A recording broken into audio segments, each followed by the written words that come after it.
Hello दोस्तों, मैं बिरजू कुमार आप सभी लोगों को आपके अपने YouTube channel MLTP study point में स्वागत करता हूं। दोस्तों, आज की वीडियो में हम आज के 10 इंपॉर्टेंट मैथमेटिक्स के क्वेश्चन देखेंगे। तो चलिए दोस्तों, वीडियो स्टार्ट करते हैं। पहला क्वेश्चन आपका log 2 = 7 है तो log 80 का मान ज्ञात कीजिए। तो देखिए दोस्तों, इसको कैसे सॉल्व करते हैं।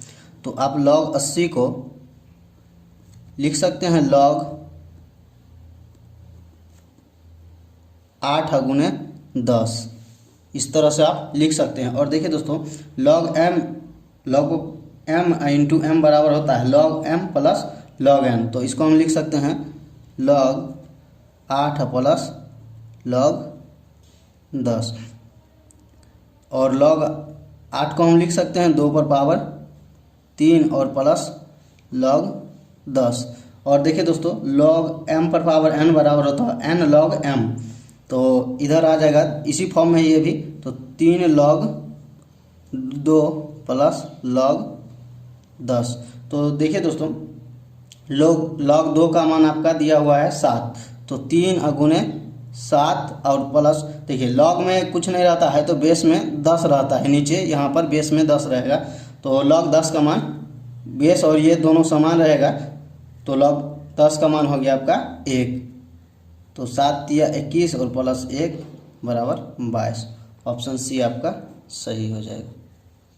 अगला क्वेश्चन देखिए, सुधीर प्रत्येक सही हल किए प्रश्न के लिए 3 अंक प्राप्त करता है और गलत हल के लिए 2 अंक खोता है। वह 30 प्रश्न हल करता है और 40 अंक प्राप्त करता है। तो सही हल प्रश्न किए गए प्रश्नों की संख्या क्या है।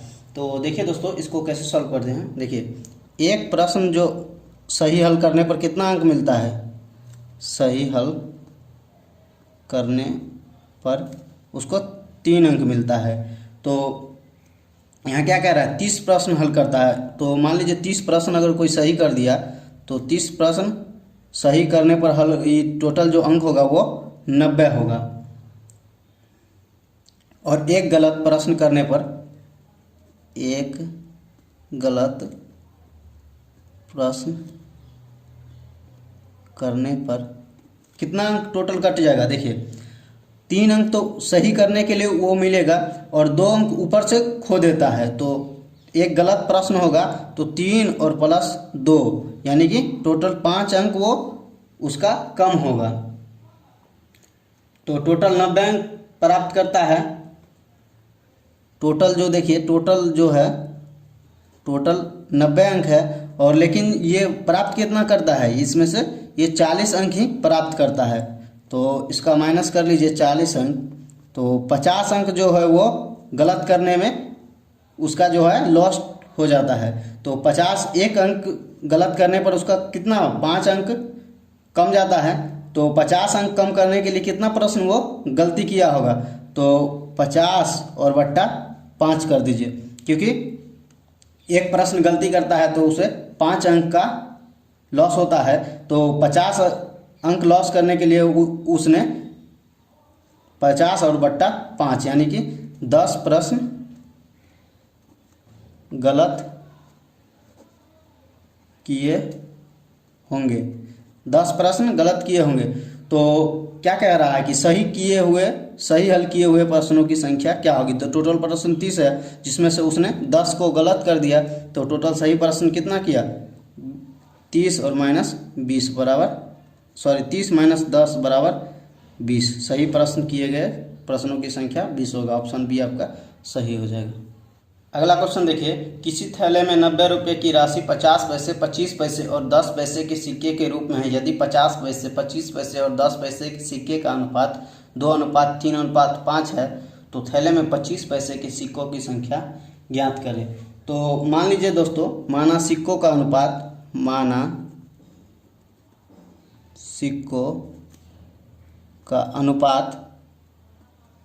वो है जो आपका x है। तो सिक्कों की संख्या क्या होगा, सिक्कों की संख्या 2x, 3x और 5x, क्योंकि अनुपात दिया हुआ है 5x, जो क्रमशः 50 पैसे, 50 पैसे और देखिए 50 पैसे और 25 पैसे और 10 पैसे के सिक्कों की संख्या है। तो अब देखिए दोस्तों, ये सिक्कों की संख्या अनुपात इतना है और टोटल रुपया कितना दिया हुआ है आपका 90 रुपया दिया हुआ है, लेकिन ये रुपया में है, तो इसलिए देखिए 50 पैसे और 25 पैसे और 10 पैसे को भी रुपया में बदलिए। तो 50 पैसे को रुपया में बदलिएगा तो 100 से भाग देना पड़ेगा, तो 1/2 आएगा। और कितना के अनुपात में है, 2x के अनुपात में है, तो इसको 2x से गुना कर दीजिए, प्लस फिर ये 25 पैसा को रुपया में बदलिएगा तो 1/4 आएगा। और इसका अनुपात कितना है 3x गुने 3x प्लस, और ये 10 पैसे को सिक्का में बदलिएगा तो 1/10 आएगा, और गुना कितना हो जाएगा, अनुपात में 5x है तो गुने 5x, और टोटल आपका रुपया जो है वो 90 रुपया है। तो इसको रुपया में चेंज कर लिए। अब इसको सॉल्व करिए, ये 2 से 2 कट गया तो x प्लस 3x/4 और प्लस आपका हो जाएगा 5 दूनी 10 यानी x/2 बराबर 90। इसका लघुत्तम लीजिए, ये बट्टा में 1 हो जाए 4 होगा इसका लघुत्तम, तो 4x plus 3x plus 2x बराबर 90। तो ये जोड़िएगा 4 3 7 2 9x/4 बराबर 90। 9x/4 बराबर 90, ये 9 से 9 दाएं 90, x बराबर आपका आ गया 40। तो x बराबर क्या माने थे, x बराबर सिक्कों का अनुपात माने थे, और अनुपात कितना है 50 पैसे का 2x है और 25 पैसे का 3x है और 10 पैसे का 5x है। तो क्या कह रहा है 25 पैसे की सिक्कों की संख्या, तो 25 पैसे की सिक्कों की संख्या कितना है 3x है, तो 3 × 40 बराबर 120। जो 25 पैसे की सिक्कों की संख्या होगी वो 120 होगी। अगला क्वेश्चन देखिए, एक क्रिकेट बल्लेबाज कि उसकी 40 पारियों का औसत जो है वो 50 है, उसका सर्वाधिक स्कोर और न्यूनतम स्कोर से 172 रन अधिक है। यदि दोनों पारियों को हटा दिया जाए तो बाकी 38 पारियों का औसत 48 रह जाता है, तो खिलाड़ी का सर्वाधिक स्कोर क्या है। तो देखिए दोस्तों, मान लीजिए माना न्यूनतम स्कोर वो है आपका x, न्यूनतम मान लीजिए x, तो सर्वाधिक कितना हो जाएगा, सर्वाधिक क्या कह रहा है न्यूनतम से 172 अधिक है, तो x प्लस 172। अब क्या कह रहा है देखिए 40 पारियों का औसत 50 है, तो टोटल रन कितना हो जाएगा 40 पारियों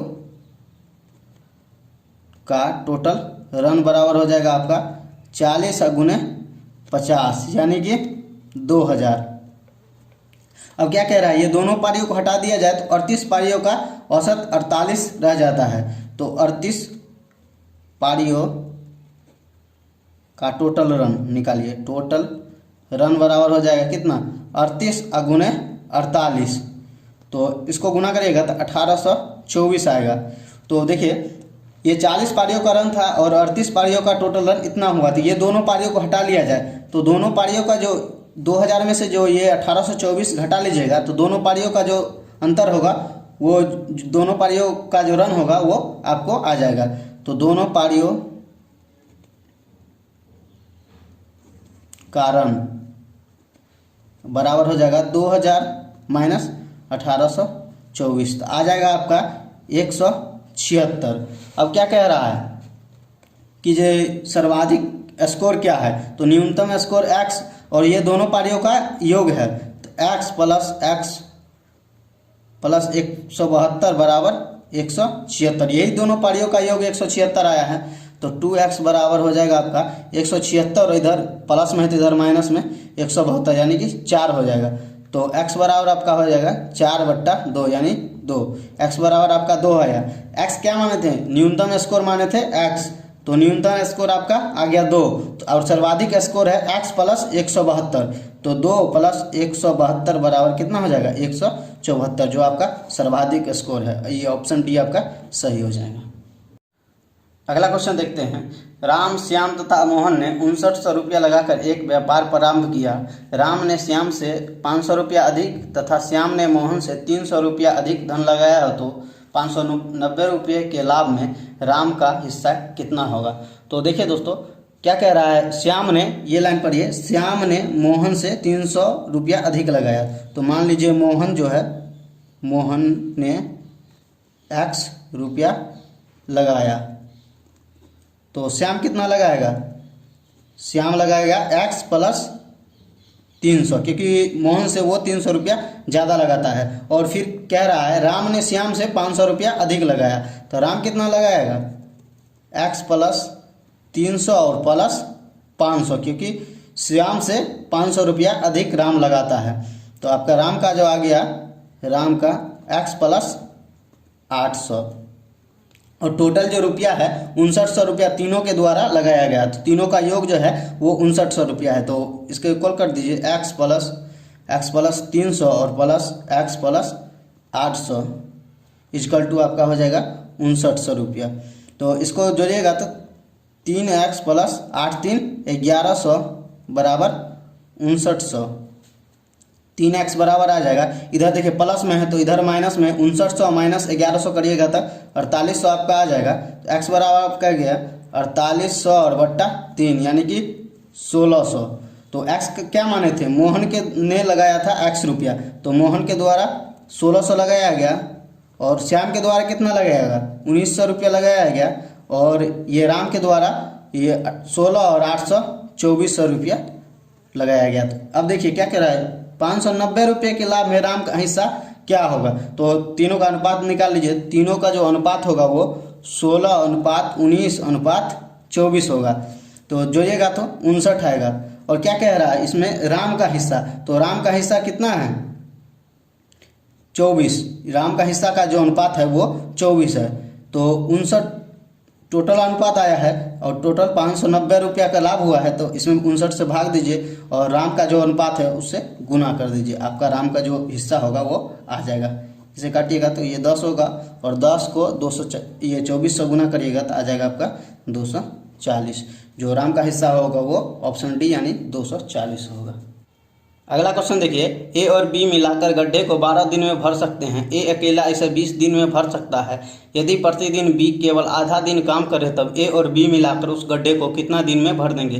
तो देखिए दोस्तों, ए और बी मिलाकर कितना दिन में, 12 दिन में करता है। ए प्लस बी जो करता है वो 12 दिन में करता है। तो एक दिन में ये कितना दोनों करेगा, 1/12 भाग, और एक ये ए अकेला 20 दिन में करता है, तो एक दिन में कितना करेगा, 1/20 भाग। तो 1/20 1/12 माइनस 1/20 कर लीजिएगा, तो बी का जो जितना होगा, बी जो जितना दिन में करेगा वो आपका आ जाएगा। तो इसका लघुत्तम जो होगा वो 60 होगा, 12 पंचे 60 और 20 दिया 60, 2/60। इसको काटिएगा तो ये 1/30। तो एक दिन में ये 1/30 भाग करता है, तो टोटल काम 30 दिन में करेगा। बी द्वारा पूरा काम 30 दिन में करेगा। बी जो है वो 30 दिन में करेगा। तो लेकिन देखिए क्या कह रहा है, बी केवल आधा दिन काम करेगा, तब ए और बी मिलाकर कितने दिन में, तो ए कितना दिन में करता है, 20 दिन में। तो एक दिन में 1/20 और प्लस, देखिए ये टोटल ये भर दिन काम करता है तब 30 दिन में कर लेता है, लेकिन आधा दिन काम करेगा तो इसे तो दुगुना समय लगेगा, क्योंकि ये आधा ही काम करता है। तो 1/30 दूनी 60, क्योंकि ये पूरे दिन काम करेगा तभी 30 दिन में होगा, लेकिन ये आधा दिन काम करता है और आधा दिन नहीं करता है, इसीलिए इसे 60 दिन लगेगा। तो इसको जोड़ लीजिए, 1/20 प्लस 1/60, इसका लघुत्तम आपका आ जाएगा 60, 20 तिया 60 और 60 इकाई 60, 3 1 4 यानी 1/15 भाग। एक दिन में 1/15 भाग करता है, तो टोटल काम कर लेगा कितना, 15 दिन में। तो ये ए और बी मिला के टोटल काम कितना दिन में करेगा, 15 दिन में कर लेंगे। अगला क्वेश्चन देखिए, एक घर पर सीढ़ी लगी हुई है और सीढ़ी के सिरे का उन्नयन कोण 60 डिग्री है। सीढ़ी पलट दी जाती है जिससे वह गली के दूसरे घर से जा लगती है, और इस दशा में उन्नयन कोण जो होता है वो 45 डिग्री हो जाता है। यदि सीढ़ी की लंबाई 26 मीटर है तो गली की चौड़ाई क्या होगा। तो देखिए दोस्तों, इसको कैसे सॉल्व करते हैं। देखिए ये इस साइड माना कि घर है, सीधा इसको सीधा पढ़िए, इस साइड ये घर है और इस तरह से इसमें सीढ़ी लगा हुआ है, और इससे ये 60 डिग्री का कोण बनाता है, और ये 26 मीटर इसकी लंबाई है। लेकिन क्या कह रहा है, सीढ़ी को पलटा जाता है, तो ये इस तरह एक घर है जिससे ये 45 के डिग्री पर लग जाता है। इसका जो है ये 45 के डिग्री पर लग जाता है और इसकी भी लंबाई CD की तो लंबाई वही है 26 मीटर। तो क्या कह रहा है, ये दोनों के बीच की दूरी यानी गली के बीच की दूरी ज्ञात करना है आपको। तो इसको मान लीजिए ABCDE। तो देखिए ये B और D की दूरी आपको ज्ञात करना है। तो देखिए CD की दूरी ज्ञात करके और BC की दूरी ज्ञात करके जोड़ दीजिएगा तो आ जाएगा। तो ये देखिए क्या हुआ, ये कर्ण है, ये कर्ण आपका हो गया 26 और आपका ये आधार हो गया। तो आपका कर्ण दिया हुआ है, आधार निकालना है तो कौन फार्मूला लगाइएगा, कॉस थीटा का फार्मूला लगाना पड़ेगा। कॉस थीटा बराबर, क्योंकि कॉस थीटा बराबर होता है आपका आधार बट्टा कर्ण, लाल कक्का पढ़े हैं ना, वही आधार बट्टा कर्ण होता है। तो कॉस थीटा का जो मान होता है आपका कॉस 45 डिग्री बराबर हो गया आधार आपका कितना, आधार तो निकालना है, आधार BC हो गया, BC और बट्टा 26। तो cos 45 का मान होता है 1/√2 बराबर BC और बट्टा 26। तो BC बराबर आपका हो जाएगा 26√2। इसको परमेकरण कर दीजिए दो, तो ये हो जाएगा, ये 2√2 गुना हो गया 2 हो जाएगा और 2 से इसमें भाग दीजिएगा 13 BC बराबर आपका गया 13√2। अब देखिए अब क्या कह रहा है, ये CD का मान निकालिएगा। अब देखिए इसमें 60 डिग्री दिया है, इसमें भी कॉस का फार्मूला लगाए क्योंकि कर्ण दिया हुआ आधार निकालना है। तो अब देखिए इसमें हम tan पुनः tan 60 डिग्री बराबर होगा आपका ये आधार और बट्टा कर्ण। आधार tan 60 का सॉरी साइन cos 60 लगाएंगे ना, cos 60 बराबर होगा आधार बट्टा कर्ण। तो cos 60 का मान होता है 1/2 और आधार आपका निकालना है, आधार हो गया आपका CD और बट्टा कर्ण कितना 26। तो इसे काटिएगा 13, CD बराबर आपका आ गया 13। तो टोटल दूरी BD है, यह गली की चौड़ाई। तो टोटल दूरी बराबर हो गया CD प्लस BC। तो 13 और प्लस 13√2। तो इसे कॉमन ले लीजिए, 13 इसमें से 13 कॉमन लीजिएगा तो 1 + √2 आपका उत्तर हो जाएगा। ऑप्शन C आपका सही हो जाएगा। अगला क्वेश्चन देखिए, एक सम बहुभुज के विकर्णों की संख्या कितनी होगी। तो दोस्तों देखिए बहुभुज में विकर्णों की संख्या निकालने के लिए एक सूत्र होता है, बहुभुज में विकर्णों की संख्या बराबर होता है n/2 इंटू n-3 ये, और n जो होता है वो भुजा की संख्या। तो समषष्ठभुज है यानी कि भुजा की संख्या कितना होगा 6। तो 6/2 इंटू 6 - 3। तो ये काटिएगा 3 से कट जाएगा 3 और ये घटेगा 3 × 3 यानी कि 9 आ जाएगा। आपका ऑप्शन ए सही हो जाएगा। अगला क्वेश्चन देखिए, एक प्रिज्म का आधार त्रिभुजाकार है जिसकी भुजाएं 3, 4 और 5 सेंटीमीटर है। इसका संपूर्ण पृष्ठ क्षेत्रफल क्या होगा यदि इसकी ऊंचाई 8 सेंटीमीटर है। तो देखिए दोस्तों, संपूर्ण पृष्ठ क्षेत्रफल निकालने के लिए देखिए प्रिज्म इस तरह से होगा, त्रिभुजाकार है तो इस तरह से होगा आपका।